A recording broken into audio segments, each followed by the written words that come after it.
So when I started as a financial advisor, building my practice, young guy, just out there pounding the pavement, going out and networking as much as I could. Meeting people, following up, didn't have any, zero clients at the time. This was right outside Washington, D.C. in Arlington, Virginia. Went to the Arlington Chamber of Commerce.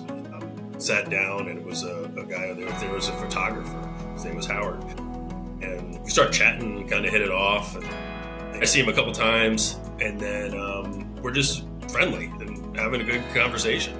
And eventually, it was probably a couple months later, he says, "Hey, actually really got to talk to you. Fran," who's his wife. Fran's father passed, and we just inherited a lot of money. In that world, I got jaded about what a lot of money was. Our minimum at the time was managing $1 million of liquid assets or above. We had clients with multiples and multiples of that.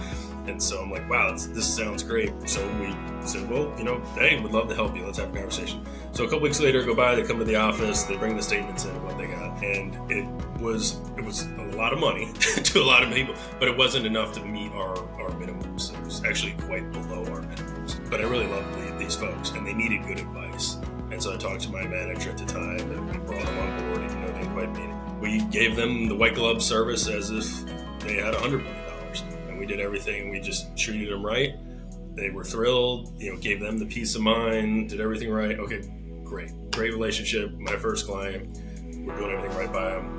About a month or so goes by, and I get this RFP on my desk from this local nonprofit in Washington, D.C., and it's asking for investment, an RFP for investment management services, and it's about a $15-20 million portfolio. Now that's a significant client in the world. I had no idea how I got this, and so I'm like trying to get a hold of the CFO. I was like, how did you get my name? How did this end up? Eventually got a hold of the guy. He's like, oh, Fran gave it to me. She works down the hall. She was like walking by, heard we were putting our investment portfolio, out for bid. And she said, you gotta give Brad a shot. And then we won that mandate. Like it was just meeting somebody and just having good conversations led to, there was an opportunity because we had genuinely connected and we saw each other, and then doing the right thing with them, even though, it would have been easy to say, $250,000, I'm sorry, we'd love to help you, we just can't help you. But that wasn't the right thing to do.